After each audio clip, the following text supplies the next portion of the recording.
Aujourd'hui, Mike Kalamba, il n'a pénel, tout comme Bako ensemble, tout comme Bako s'est décidé de base ensemble, ils ont couplé à Liboso, ils ont couplé à Liboso, mais après, les problèmes, c'est voir des gens. On va prétendre qu'on a une affinité, on va prétendre qu'on a un bolingo, qu'on sait que na ba on kolinga mokoto mususu, ninge bazo gérer ango. Personnellement, ça fait très mal. Ça fait très mal, surtout pour celles-là qui se disent bandeko ya Mike. Moi, je trouve ça en tout cas trop déplacé. Parce qu'aujourd'hui, prenons un exemple comme ça, Maître Joe, il y a des photos qui circulent actuellement. Il y a Peniel, tout le monde, il y a Davido. Ils ont photoshopé.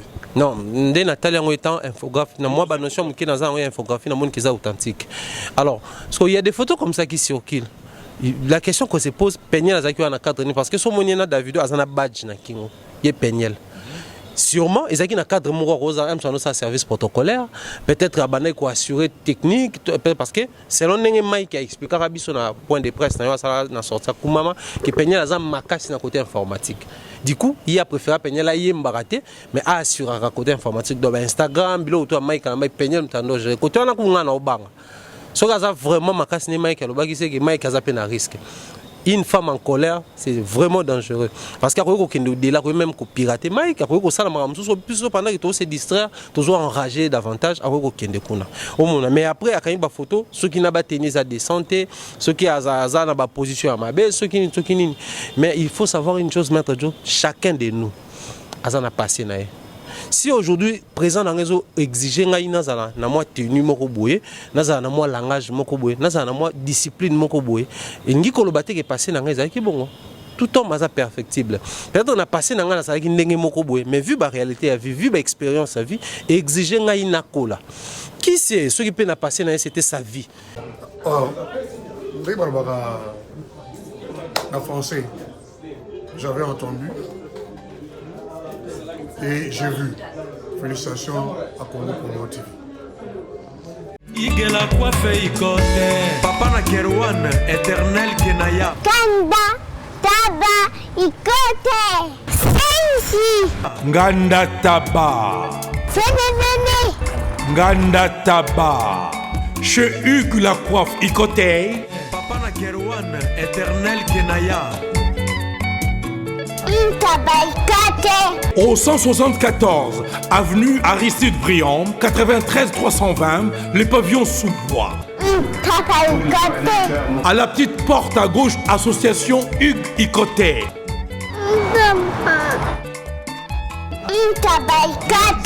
01 41 55 0000. Ntaba Ikoté. Descartes Construction et yeah! Fini l'inquiétude pour la réalisation de vos constructions de rêves en RDC au prix imbattable. Grâce à votre entreprise installée en RDC uniquement pour vous, spécialisée en construction, réfection, bâtiments, immeubles, vente de terrains, travaux publics avec les ingénieurs architectes qualifiés au prix incroyable. L'Escarte Construction est aussi spécialisée en luminosité des bâtiments et éclairage public. Installation des systèmes d'alerte, intrusion pour des maisons et véhicules et tous d'autres services. Nous acceptons aussi les paiements par tranche au prix incroyable. Pas d'hésitation avec Descartes Construction. Vous ne serez jamais déçus. Pour tout contact, notre email est descartesconstruction@gmail.com. Notre numéro de contact, plus 447 93 92 82 813 et appelez-nous pour Kinshasa, plus 243 89 91 56 86 2. Descartes Construction, à Tozana Mbongo Moké, opération Tongana RDC. L'agence d'export et d'import, Michel Atlantic Shipping. Et yeah, Bana ya Canada, Bana ya USA, Bomitungisa li Susute. Pour tous vos achats et ventes de voitures, pièces de rechange et les accessoires possibles. Na koti na ba koli na bino na Kinshasa, Bomitungisa Penzate. Please, bakoya koza koli tinanda. Pour tout contact, Benga Michel Lukadi plus 1 508 371 60 43 USA na Canada. Pour la Kinshasa, benga na plus 243 89 551 30 38. Michulu Atlantic Shipping. Yaboye. Bazuwapi. Raph Ngindou, félicitations pour la promotion, c'est la rapport d'artiste. Que Dieu te bénisse. À qu'on n'ait pas demandé, il n'y a rien en face. Suivez Congo Promo TV avec le PDG Raph Ngindou. Nanenga Mabete, Congo Promo Raph Ngindou. Boga, en tout cas, félicitations, merci Sito Oumela. Raph Ngindou, le présentateur de la force créative Congo Promo. Boroto, ça n'a pas militaire dans Congo Promo. Et faites comme moi, allez voir Congo Promo, tv5.com. Donc au nom de Jésus-Christ, nous bénissons le Congo Promo. Avec Raph Ngindou, Congo Promo ne tombera jamais. Piccolo Congo Promo Nde. Ouais, Balobi Raph Ngindou. Congo Promo toujours, grande puissance. Come on. Congo Promo qui t'orcos net in a film. Congo Promo, babunda nanango. Raph Ngindou. Congo Promo. What a plus, what a boss là.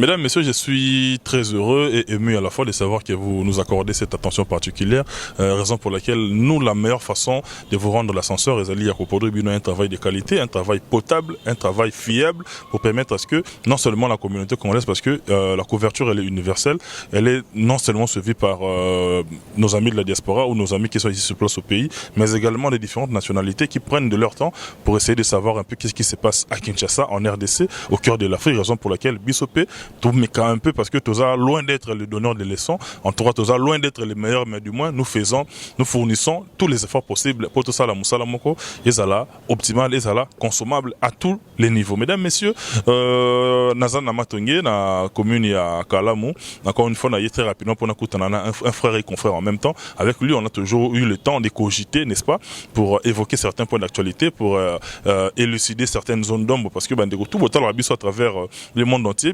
on a Congo Promo, dirigé par notre autorité morale, lui on l'appelle Monsieur l'ingénieur Raph Ngindou, à qui je dis big up nayo, na Madame Pena Libota Mobimba, d'abord Ninganyo Sobozali, en tout cas de partout, moi c'était ma combinaison, mais je vous aime beaucoup, na Pesibino Bambote Bele.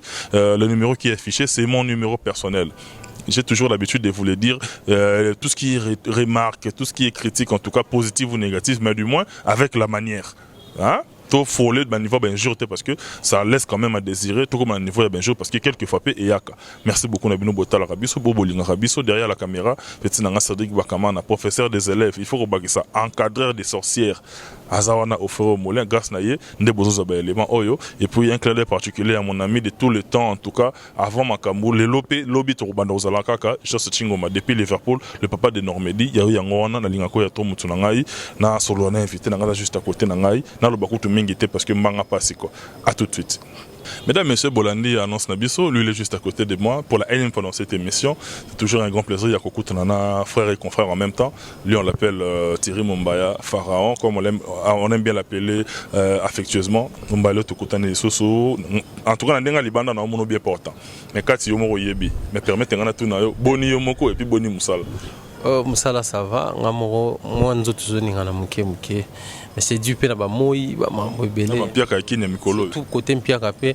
Apparemment, club on a fait tout ça, en tout cas de notre mieux tout long. So il y a un signe existé tout long à la mission. Mais après, ça va moi IP. 100 jours d'invité programme en moi et qu'il tire dans la vie apparemment. Non mais sinon ça va et c'est une fois de plus donc salutations comme ça tout au pays en tout cas surtout ensemble ça là aura plaisir. Plaisir à toi, Thierry Mumbaya, le Tokutane pour tout cogiter parce que il y a quand même certaines zones d'ombre. Tout au début, nous sommes loin d'être des donneurs de leçons, encore moins des experts en quoi ou je ne sais quoi, mais du moins par notre faible ou maigre connaissance, nous essayons, n'est-ce pas, de cogiter parce que cogiter, c'est réfléchir ensemble. Nabino pe bota la biso, bozo contribuer à la réflexion, toi mais un petit peu élucider certaines incompréhensions, les lots n'a pas rapport à l'actualité à Mokanabiso, Tola les Tozo la Muka. tomoni frère na biso Makalambai un frère autre lingara pe mingi ba problème na ya couple et komi na ba réseaux sociaux et ceux qui onate et kotiti na monde na biso ya chronique, c'est-à-dire il y a des chroniqueurs et des chroniqueuses ba pesi na ba tendance par comme qu'on s'entre déchiré. Sincèrement, entre nous, soit dit, ça laisse à désirer. Yopé en tant que chroniqueur, en tant que motoya réflexion, motoya boigna, aux autres, on a un. Merci Maître Joe. Moi je crois déjà d'entrée de jeu, ce qui est un regret.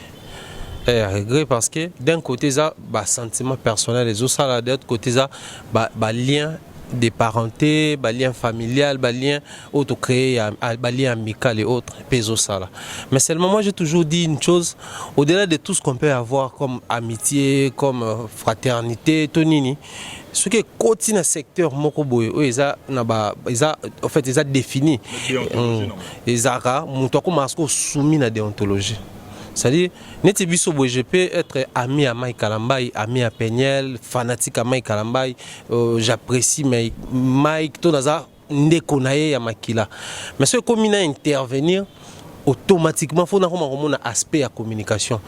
Naïba qui ba principe zali naïba makambo belé zali et puis na tenir un peu compte il y a image ya mutunazo lobela parce que vous savez aujourd'hui même na côté promotionnel je peux passer quelque part na lobela Joe Matope mais qu'est-ce que je vais dire de Joe? J'aime Joe, je l'apprécie, tout ça n'a pas bonne relation, mais bah propos nous sommes tenir pensant que ça malade maintenant nous en image. Du coup, il y a un moment un sentiment d'abord il y a regret parce que pourquoi toujours regretter parce que bon, ce qui est fait déjà fait, bata français quand le vin est tiré, tout ce qu'il faut faire c'est qu'on boire, il faut les boire à tout prix parce que et après bon on ne sait plus quoi faire, ceux qui déjà viennent attirer. Les photos, ici, Kimi Batu Koti déjà dans la toile, moi, c'est déjà ça réagir dans la toile, et après, ça dérange à un certain niveau. Certes, on peut beau reprocher la femme, on peut beau reprocher l'homme, mais après, parce que je sache, je n'ai pas encore l'expérience, mais là, au moment où on a vu des couples, na moi, si on va dans 4 libala, ils sont censés qu'on a construit, tout détruit, na 4 libala. C'est-à-dire, quand ça marche, tout marche dans libala na biso. Mais ceux qui peut s'imiter, tout beau dans libala, combien plus forte raison un mariage où il y a bafouillé un mariage des alliés. Je cite comme ça les enfants. Aujourd'hui, Mike et Peniel, ils ont des enfants. Bafouillé à Bolingo, la bango, pas ça qui m'a bébé. Aza bébé dans un nourrisson, oyo. Marambo n'y soit bon cas soit collé. C'est-à-dire, je ne sais pas si c'est un garçon, je parie fort. Il a droit à tout sauf à ça. Et comme c'est déjà arrivé, des fois les problèmes sont à la post-Likambo. C'est-à-dire, pas dommage collatéraux. Voilà. C'est-à-dire, quelque chose peut arriver de grave, en trois où est choqué Bisso. Mais la façon dont on va gérer juste après arriver à l'Ikambongo, ça peut définir l'avenir au Moussoussou. Aujourd'hui, Mike Kalamba, il n'a Peniel, tout comme Bako ensemble, tout comme Bako s'est décidé de faire ensemble, ils ont couplé à Liboso à Batoubaïban Bakabonati. Ils ont couplé à Liboso Pété et Koukabona. Mais après, les problèmes, c'est voir des gens. On va prétendre qu'on a une affinité, on va prétendre qu'on a un bolingo, qu'on sait que na ba on kolinga mokoto mususu, ninge bazo gérer ango. Personnellement, ça fait très mal. Ça fait très mal, surtout pour celles-là qui se disent bandeko ya Mike. Moi, je trouve ça en tout cas trop déplacé. Parce qu'aujourd'hui, prenons un exemple comme ça, Maître Joe, il y a des photos qui circulent actuellement. Il y a Peniel, tout le monde, il y a Davido. Ils ont photoshopé. Non, Nathalie en étant infographe, moi, la notion qui est dans une infographie, dans le monde qui est authentique. Alors, il y a des photos comme ça qui circulent. La question qu'on se pose, Peniel a un cadre, parce que son monde, Davido, a un badge, il y a Peniel. Sûrement, ils ont un cadre un service protocolaire, peut-être abandonné pour assurer technique, parce que selon Mike qui a expliqué à son point de presse, dans que Peniel a un macasse dans le côté informatique. Du coup, il a préféré Peniel à Yembaraté, mais à assurer le côté informatique. Donc Instagram, Mike, Peniel, côté on a un bang. Ce qui a vraiment macasse Mike, c'est que Mike a un risque.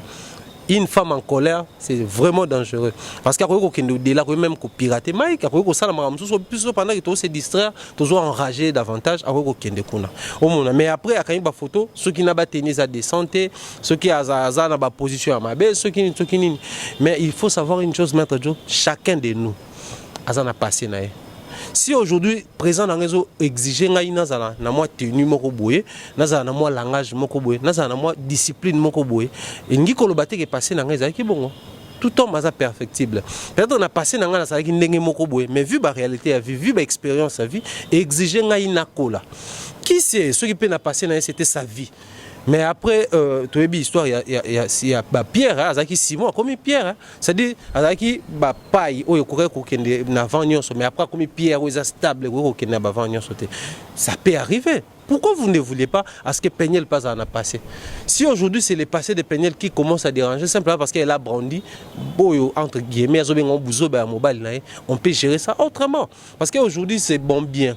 Qui s'habille que non, Peignel a moi si ma bête, elle a passé avec fille à basse classe, fille à milliers, c'est bon. Donc, c'est qu'automatiquement on comprend votre frère n'a pas suffisamment le Saint-Esprit pour voir que moi je suis Yazo Kegobala, Azana et moi si ma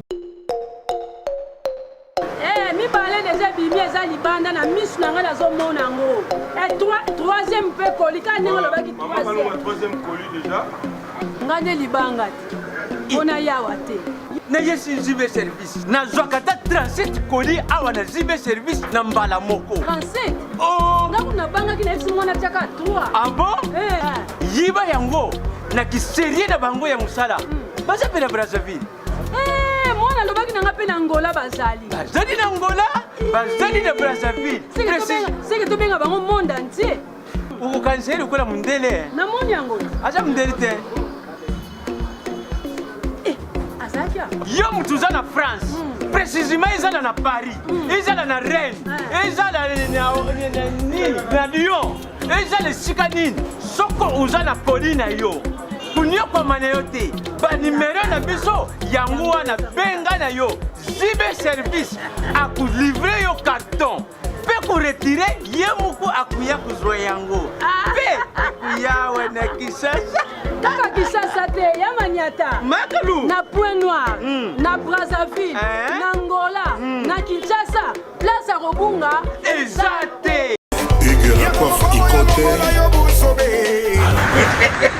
Et enfin, je suis arrivé. Salon Hugues Lacoiffe Ikote.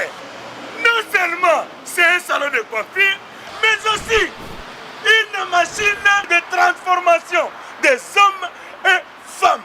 Regardez-moi comment je suis. Vilain. Mais attendez, 2 minutes. Bogart. Vous allez voir.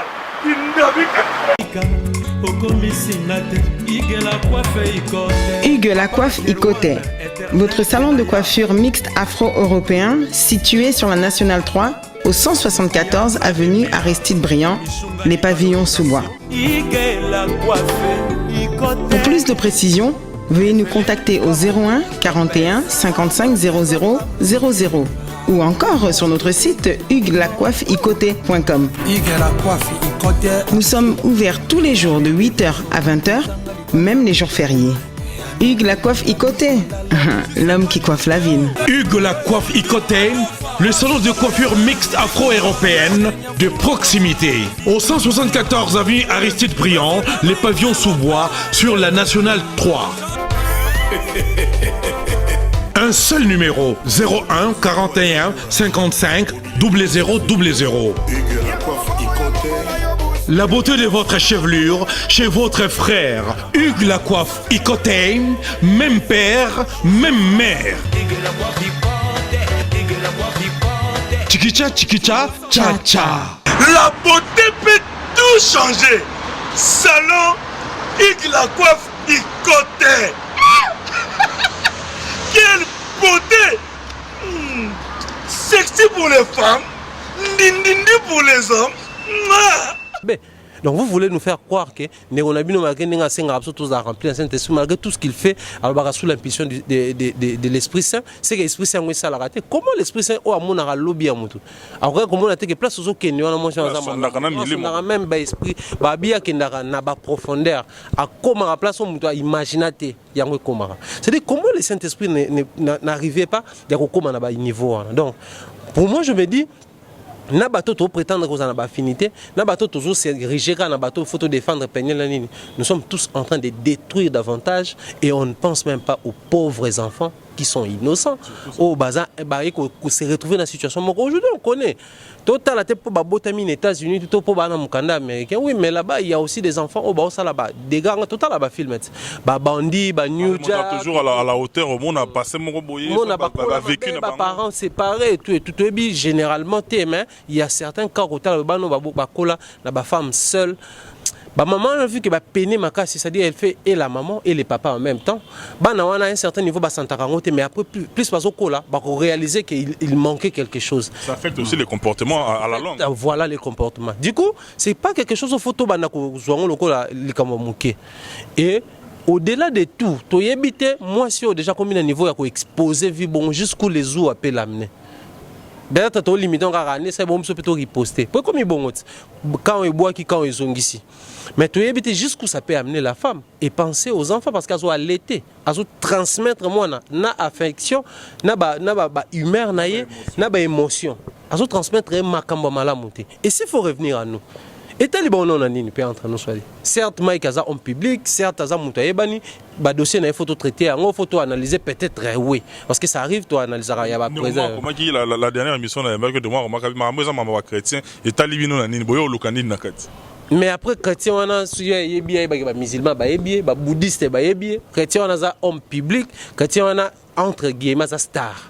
C'est-à-dire le quoi muto azo kota na ba sujet d'actualité. Biso le quoi ba to analyser ba sujet d'actualité. Donc quoi de plus normal qu'on essaie mais maman alikanisi mukena donc si je dois ça fait trop mal parce que bato o bazo kanisa ndenge ngai na lobi penyela za malamu ndenge lobi Mike za malamu ndenge na bi penyela za mabe Mike za mabe koto ba bimisi ba photo tout parce que mikolo ba photo Mike tout o azana ba fille na ba restaurant na ba nini et bimi tout c'est-à-dire comment ça s'appelle bon moi ba transit avec quelle intention finalement parce que qu'on le veuille pas dire le on a passé na yé on a vécu na yé c'est-à-dire pourquoi qu'on actualiser ba makambo wana et s'adapter na circonstances lelo o eza pendant les 50 juste bon on a comprendre c'est juste l'intention de nuire parce que quelqu'un qui ne veut pas nuire et si est comme il kamango babi bolingo Félix Oze ko loba na faire bien petit so ezaye mtalo ye pas zongo pa muto abi bolingo makaso ba ko lakse bembe zaka ko kundango po bo lakse plan ke bembe bolinga ngo mingi il faut bokundango ezate ah bembe biso to lingo mingi fa na biso 3 mois et pola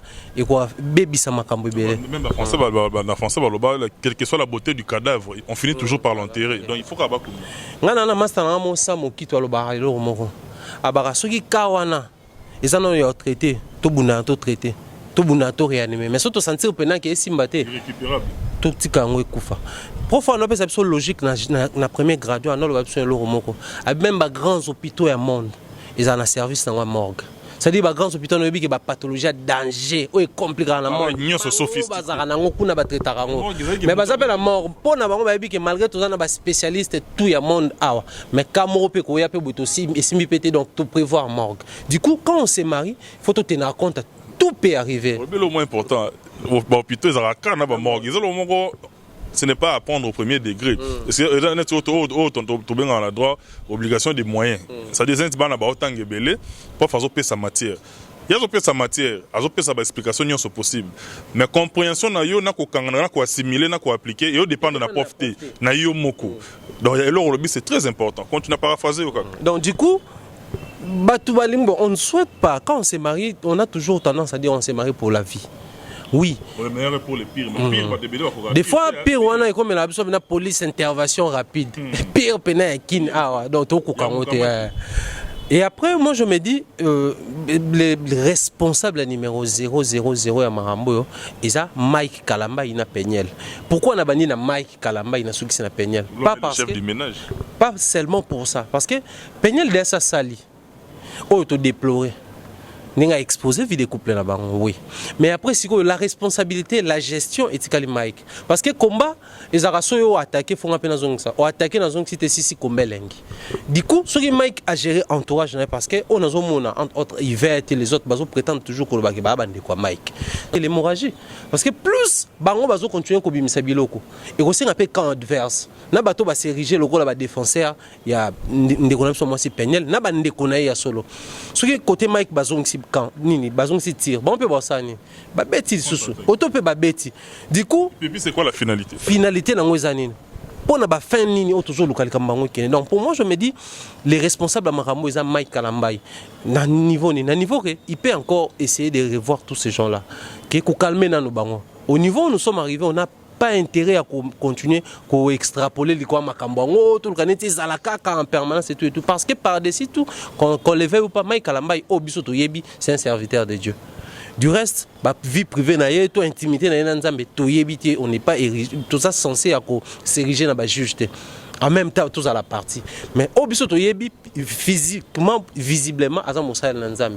Du coup étant Moussa Nanzambe, il a droit à une réputation parce que pour moi la ranie la Bible ba rédiger Bible comment 10 fois les gestes tombent 10 fois il se relève donc bazo prévoir que quoi est possible mais il faut être élément mais qui sait est-ce que tant bato banda ko juger comment on a biso la Bible papa Salomon David bato bele banda ko juger après liwa ya mon abotama avant Salomon donc David de télémaka de sa soigner dans Nzambe David a besoin de soldat. Nous avons arrangé dans Nzambe. Bato belé bazaki sanctionné. Je me rappelle sur tangi Bible be au moins place Absalom à David. Bato bat prière ba au monde. Malgré ba linga raté na kota mamba chrétien, mais eza secteur au photo kota pour tout ça moi une petite connaissance.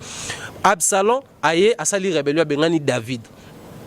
Tant David a okene Jomo bazuma banga komo bamba ya omoni osali mabe trop na Israël Nzamba rejeté. Nzamba rejeté qui était. Déjà ça sonya Nzambe ba éviter. Du coup, nous avons fait voir non seulement Absalom, mais aussi David. Hier, à Pona, David, à Pona, donc David, une fois Pona, Mouto a remplacé. Du coup, il a renversé Absalom, Absalom a accueilli, David Fassonga. Tant David a dit Johanna, Abara Johanna. Oh mon non, au yébe intimité à Moutouna Nzambe, na niveau tous appels de Mike Kalama da saisir. Da pas soigner biso to yébité, to yéona, to komi ba juge, to komi ko bomaye, to komi ko crucifier tout ce que nous pouvons faire. Si et seulement si que to lingi couple wana. Attention, il faut pas kabona, to kabola dans la douceur. Tout ce que nous pouvons apporter à la paix. Ba message et la paix. Le quoi auto salio, tous par ya pénalité, tous par ya Mike. Moi ça me fait trop mal de voir ce qui sont ce qui est en train de se passer dans le secteur, surtout biso bapandi sango. À un moment donné, maître Joe nako sauté na omi mitu na ba question ebele. Pour comment na ndeko Yvette ndeko Gloria ndeba oswana. Je me dis Mike Kalama ya bouc émissaire. C'est-à-dire à foutir à Massoumo Moro il peut permettre bango. Il y a de ces mots mais il aura élément comment on appelle ça élément déclencheur et déclencher kalika. Dans la minute ba déclencher guerre moko tout monde na ba challenge à makolo challenge émission exclusive na français challenge ya métissage challenge ya ba Joe ya vrai au bazwa challenge ya ba Joe ba mana ba musicien ou fouta ou bien ou fouta mabe challenge du coup on se pose des questions. Est-ce vraiment les noms par excellence, il y a créé, il y a déclenché les guerres.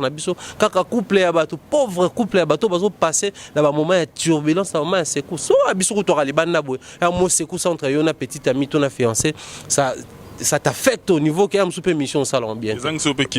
Mais ce qu'au bateau, sali, déjà, je parie fort, qu'il y a 3 à 4 ans déjà vu des couples. Il faut voir ce que ça fait. Hein. Ça fait mal. Même Mike Wano Bolo Bagam Souya c'est pas ça va venir. Même Peniel Wana. Oh am sous pe na mitu zo regretter. Pourquoi na kena qui vit en besogne, ya obimisa ba photo, ya répondre na ba bloc bon na ba post na ba Instagram. Peut-être azo regretter la minute. Mais boye sous besoin na ko envenimer davantage, ba guerre na bino eza personnel, boye ko se saisir la situation ba. En tout cas c'est déplorable et on ne sait pas à qui photo pe sa conseil parce que nga na mona on pas conseil mais biso to tirer ka ficelle na part pour dire que c'est vraiment regrettable. La personne au hasard censée avoir arrêté l'hémorragie est Mike. Parce que Mike, à ce que je sache, ça va parenté. Il suffit qu'à Benga, il va taper qui c'est. Il peut ici là. Merci beaucoup Thierry Mombaya, mais toujours avancer Nabiso rapidement.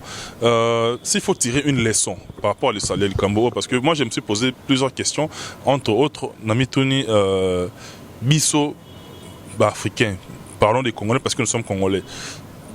J'ai l'impression que nous copions très mal les choses. Bien que personnage public, ça va vie privée. Mais du moins, à chaque fois que toujours l'ingato coupé maramoto tout le monde a mingi les bandas tu vas toi monde les Kardashian bah toi monde les boy ça tu remonter le temps le début des années 90 wana dans les années 80 bah clash les alara bah problème puis bah couple les alara maintenant bah toi les alagité y a un monde mingi nous a exposé mais les lots bande ko mingi pe le fait ya ko bora mingi œil du côté de l'Occident on veut tout copier mais on copie mal avec toutes les conséquences s'il vous plaît bah mœurs na biso les autres à sous respecter y a tout le monde a bande ko na biso le lot n'a mtalo tirer droit de son côté. Chacune prêche pour son église, mais fruit nango conséquence nango na ndenge ya musala na biso lelo ça nous bénéficie ou bien ça nous grandit en quoi? Moi, je crois, à un certain niveau, ça peut d'un manque à réalisme. En fait, on n'est pas réaliste quand on fait certaines choses. Qu'est-ce que je veux dire par là? C'est bon bien, Mike Kalamba, c'est une personne publique, c'est une star dans le milieu chrétien, mais c'est aussi pour tout le monde, parce que voir Kofi Olomide passer dans une émission, citer le nom de Mike Kalamba, c'est qu'ils ont reconnaître que c'est une personne dans le public, nous les monde à Bangote, nous avons œuvré dans Caro na Bangote, mais nous avons quand même. Aujourd'hui, voir beaucoup des artistes et musiciens au Tobengara, abusivement à Mokili, Yebi Mike. Vraiment généralement na milieu wana ba mingi ba Mike ba José Nzita eza parmi bato na oka ba komo na bango zonga eza rarement mto matanga msusu Moïse Matuta tout mais ba Mike Kalambai de par son timbre vocal style na musique et tout c'est vraiment un maestro de Tobenga bien jeune quoi du genre swag voilà il est jeune na musique na du coup ça fait en sorte que bande quoi na ba yebi voilà la jeunesse et après quand on se marie na bato wana ba yebani à un certain niveau il faut vraiment être conscient de ce qu'on est en train de faire mais au deuxième degré dans Mwezali, tant qu'on la moussali nanzambe, c'est une responsabilité à part entière. C'est bon bien d'être au monde, on a bali Mike, on a bali Boye, on a bala Moïse Matuta, on a bala Moïse Mie, parce qu'il y a une minute. On a bala Mumbaya. Bon, soit. Ngana nanga mopanzi sango na pe mopanzi sango ko Alvin Beate OK mosali na tata ne ba bazala ba panzi sango ba chrétien ça dit moi je prends na ba côté ba chrétien na ba côté na biso bato to ningi saka Zaïre il faut avoir ça dit double portion quoi en même temps je suis marié à une personne publique mais personne publique voilà c'est un prédicateur étant moi aussi un prédicateur en premier lieu je suis censé appeler il y a quoi accompagner ministère parce que pour ceux qui sont en train de œuvrer ils ont ministère pour la batum sousou ils ont don ils ont talent zanango à exercer le la profession d'abord pour les amen je ne suis pas contre mais seulement moi je suis contre l'effet à exhiber et après en minute qu'est-ce que Peña a gagné des précieux des spéciales après avoir exhibé la vie de son mari ou son ex-mari. Qu'est-ce qu'elle a gagné des précieux? Je pense qu'elle a gagné le côté. Après, quand elle a 30 000 $, ils ont un bongo. Mais après, quand elle a 30 000 $, la robe, il y a 10 000. Le mariage, il y a extravagance. Je pèse bien, mais moi, il y a mariage extravagance. Pour que, ça n'a même pas 10 ans de mariage. On fait les Kim Kardashian, on fait les Jennifer Lopez ou Tonini. On se pose des questions. Et après, à un certain niveau, on responsabilise aussi les parents. C'est bon bien, nous, peut-être nos enfants, baza awa, mingi penza baza awa, son amoni, ba na biso baza na noa. On essaye na bandenge nyonso to kolisa bango lokola bano bakoli na bamboka bapaya pe kota sabango minoka bapaya. Mais to bunda na pe kota sabango nos vertus, nos valeurs, nos mœurs. C'est important, c'est trop important même. Parce qu'aujourd'hui, c'est ils ont pas réseau ils allaient tété. Mais parce que peut-être vous allez éduquer, il y a ko bomba makambo na biso, il y a ko gérer yango entre biso. C'est-à-dire quand ça ne marche pas, je préfère to kabwana. Parce qu'aujourd'hui, bon, je ne vais pas ici passer pour longtemps à Bakumba Bakouple à Tumsou, mais surtout se permettre de voir tout public. Moi, sur papa avec Moukounazana, maman yo, à moi c'est na libosote, à maman à trésor Moukounate. Ceux qui te disent moi c'est au pasteur Kankienza. Azana moi c'est Jean-Baptiste Kindomba moi c'est le pasteur au ministère amen Léopold Mutombo ils ont moi c'est na libosote ceux qui te disent ba papa est belé ka église ba kutana li kamera kozana moi c'est simbité ba divorcer ba avancer mais est-ce que ba ça là ngo ba betela ngo trompette na tambour. Oh, mais créer un peu la polémique on se le dit. Oui et au créer polémique oui mais exhibition c'est ce qu'on veut pas. C'est ce qu'on veut pas parce que après le divorce, la vie continue. Au monde, c'est-à-dire s'il faut vraiment qu'on reproche les parents, c'est beaucoup plus. Il faut bien inculquer nos valeurs. Que l'ibala, c'est pour la vie parce qu'ils veulent formuler. Mais ce qui est tenir, ils ont dit que quand ça ne marche pas, associez-nous. Associer l'État. Ça conseil parce que moi j'ai une fois assisté à la plénière il y a Kabola Libala mais ça terrible c'est-à-dire na procès il y a divorce ça au moins une année avec un chambre à conciliation donc bazaka un espoir que borobongisa batika bino pendant une année ya kosola aya mokutu namona batiki moi c'est mbali na kati ya salle ba babimina ba libanda to quand ça soki ni ba bim ba fa ni bazo so na bon ba ke bazo mela ba sucre ba te photo tika bon total la soki za par émotion to bazo réaliser lo bani basala c'est à dire même coup tout l'été bazo prévoir que divorce fait ça là pour bon ba bali semino mais bazo souhaiter à ce que bozala nano ozomona ça peut arriver. Moi je me pose toujours la question, est-ce que sur lobby to moni Mike na penel kota quand to bani l'amour est fou t'es mais to responsabilité l'amour est fou donc l'amour supporte tout. Quand ça supporte, il faut que l'amour aussi assume. L'amour doit être conscient, l'amour doit être responsable. Quand on est responsable, moi na tumindaku, ba tumbarayete, mobile a trahi soit il n'y a pas ou exposé trahison. Parce que Fabrice ça m'a dit momoro, ce que pas no ba neko kabate bang et pas nanga koma apé satalate. Et ma me sukata. Du coup Mike peut-être à tricher na peniel. Mais moi sinon à l'obinzo Mike kuna ne place on découvre qu'il faut être sérieux en amour et aux ala kuna. Ex nayo azaki mbeya peut-être à l'homme par excellence quelque part. Moi sinon azaki quelque chose à apprendre et à laisser à la femme idéale quelque part. Donc du coup même la séparation il faut qu'on apprenne à ça on est polissage et ça la bien et ça la propre on se sépare en amitié surtout quand il y a des enfants. Je sais c'est pas facile, ça fait toujours mal mais il faut toujours qu'on apprenne il y a que gérer mon abisso inbox. Moi je réponds seulement les faits il y a que exposer mais tous les restes baza mikolo baza responsable surtout facteur âge batiko peine la relation à 24 ans soni 24 ans c'est assez ba maman na biso na ba 16 ans banda ko bala a combien plus forte raison écoute à moi na pasteur azo rappena maté à domicile avec non son église d'aba té on na quitte azo on na boulangerie avec bimano na coin non on mona na ba maté à tout ya zo romna nenga parler ya bon mapa moto ya ponio ya lingi et puis ba kete kalibanda. Donc du coup moi je crois et je responsabilise les parents, les témoins, les parents surtout na mon pasteur les entourages également. Les entourages déjà ils ont failli. Les entourages ils ont failli. Si aujourd'hui les photos des frères Mike ils ont fuité bimabwe, ils ont entourage na. Frère Mike si mes propos bato ba bimisa ba photo wana, ils ont bato ba yebi penelté. Ils ont bato ba linga penelté. Ils ont kaka entourage à Mike Kalambai. Vu que Mike n'aime toi Mike, bango ba Mike té. Bango mbasala mamwana. Mon photo salarié mambo. To yebi na biso. 12 et va wakati. Surtout qu'on est 12 venez juis siko et s'installer. 12 venez so et tongi ba juis socle bien et tongami. Au monde ezaka entourage à Mike Kamba mbasala mamwana. Et avec le temps bon les mal avec ba chrétien pesa ba son esprit. C'est-à-dire fois Mike paroya passer nzambe pardon et c'est pena que nana besoin de babanane ba détruire ministère nanga. Atalisa. Nzambaza na ba qualité tout ba bazana nzamba na par excellence. Parce que so mutara play nzamba play par excellence. A kosa Mike play pena ba révéler peke et ala mutu X mutu Y mutasala mbwana. Parce que on a connu des cas comme ça mutu pena tout nzamba ba question pertinente nzamba la kisie. So yezu da ya senga nzamba bimisele ba Moïse ba kufa réincarne ba ya. Merci beaucoup Thierry Momboya. On est pratiquement arrivé à la fin en tout cas. C'est toujours un grand plaisir de recogiter Nayo. Mais pour finir en tout cas, en une minute, tu évoquais en une minute vraiment parce que tu as pensé dans ce cas zappé, tu as un peu comme mon la conclusion par rapport à la mission à Lelo.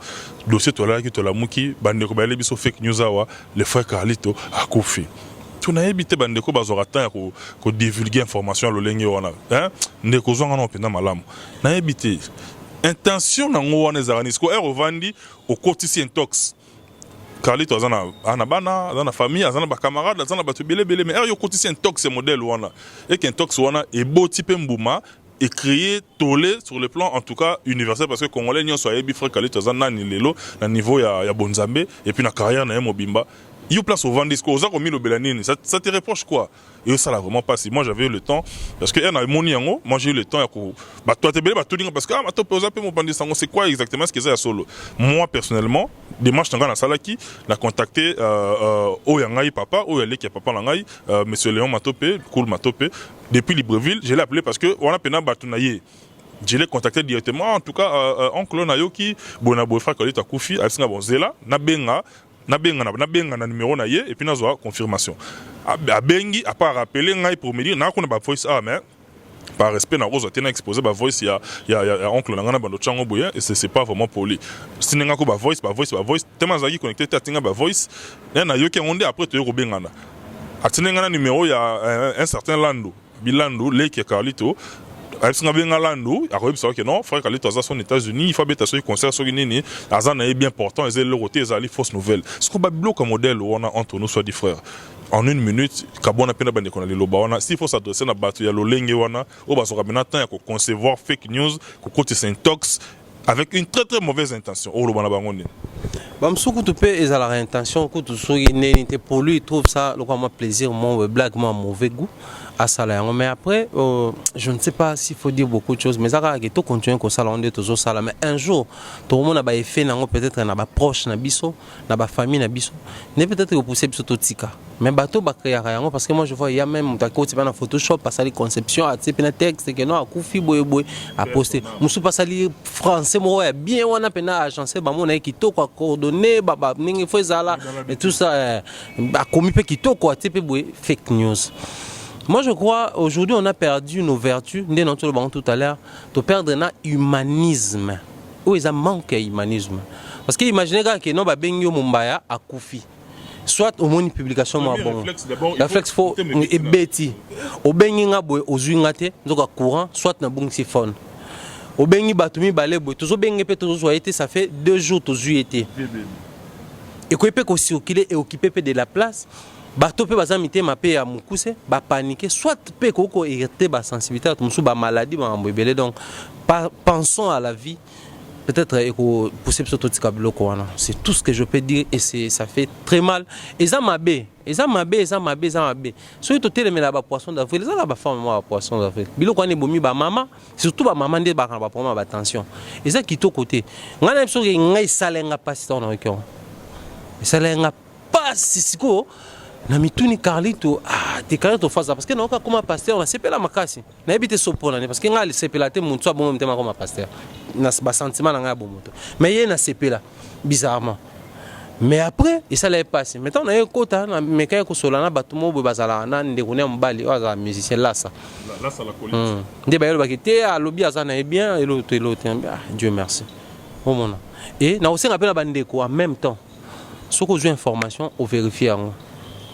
so j'ai information vérifier avant au partager il faut qu'on vérifie donc kolinga ko tout partager tant que ça on conditionnel té ko partager té vérifier non des accords il se pourrait que les frères Carlito a koufi té ko ça là on même pas vérifier dans l'information so j'ai information té ko ça là on péter parce que c'est vraiment on a mutu so comprendre en côté na ba français wana et accueilli donc tout éviter ba tout sous ba choc moi je crois et vous allez une très bonne chose grand merci à tout balandi biso tout ce qu'ils peuvent faire les ara ya ko s'abonner ya ko réagir en interactivité pourquoi pas comme la biso inbox ça va permettre à ce que tout mais comment muke tant soit pe ko bakisa na auto ko ça là pour na plaisir na bango nyonso na pesio merci pour l'invitation également merci na bandeko basungi biso pour la prise de vue.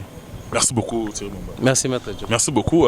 Par rapport à la confusion, je me rappelle, en 94, match moi il y a DCMP, reportage là, le DCMP vient de concéder un but, biso batemana ba tu se pelé. Ba tu bandi ko ki mana ba drapeau. Oh, son gars vendre en ngomé. Oh, ce que ba mais yo se pelé. Oh. Le DCMP vient de concéder un but dans Batia Bisobi. Rien. Oh, tu vois, 1-0, le DCMP est mené à Badoualemé Mamoko. On a une confusion, et on lui dit qu'on va serrer. Et là, on me anecdote, je me souviens d'un gars qui est topique, un comédien. C'est Moro Sangoye, il y a un démon qui a Koufi. Ah, n'a bien pas bazar, on a mis ça tout. Il y a un titre, on a vu dans son balio sombo, il y a Freddy. Ben avait titre, c'est que il y a un démon qui a Koufi à solo. Toritana na petit na Cédric na Kabamba côté na ni Mbalo Sombo a répétara to côté e ka ko CV na active atana moni boye motono akufi OK Mbalo Sombo asaneti na santi salineti salineti moko banga mo boye atikolo bamba adomela sucré atiki mamoko santi bila ke mutako me affecté azongi sérieux habité na bengenana abando benga yandi musi bande bandai ko sonner, on doit y abattre. Oui, il faut dire qu'on a déposé le téléphone avant d'aller bon. Les qui n'ont pas dans un non consentant, dans un non calme, tu en avais un non calme, à 5 mois, il y a mais il a rappelé sim. Et dans il a rappelé pas, il rappelait. Ah, ma boy, moutoune d'abengi. Oh, n'est na modi m'appelle manqué non, ngala dans un boulot. Abiyaya somme. Ah, on a zona les qui n'ont pas sans panzani na poto page comique yo koufi. Abi je sais que nous allons partir à morgue. Yelika bango pe na comédie. Parce que na bengo bona na morgue. Yesa bango na bambomenga te na morgue. To ce qui wana moni bango ndezalaka. En tout cas bande on a biso to lingi bino ya trop les numéros qui affichés ça ya biso. Beaucoup mais la biso en tout cas ça leur a biso grand bien. Na lo bien on peut dans le bon sens et puis avec manière, n'est-ce pas bien entre nous, respectons-nous. Ma fille chérie Johanna Marilyn Matop et Ombo Jeune. On a tangué avec sa émission Célie. Portez-vous bien. Bye. À la prochaine.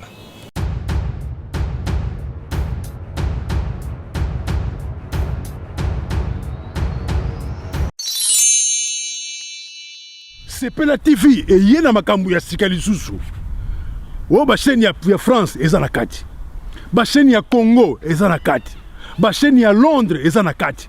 O ngomona makambu ya politique ya sika. O parti AA eza na kati. O parti BB. O CFAIO eza na kati. Ya Sepela TV. Bouquet comme ya muke boye. O tina poche voyager na ngokeno partout lingi. Na bouquet no ya Sepela TV. Sepela TV. Mais ma biso n'engozo ma biso wana 4K. Machine ma daka. Sepela TV. Bienvenue dans le monde de Sepela TV. Sepela TV est le décodeur qui vous permet de suivre les chaînes du Congo en direct de la diaspora.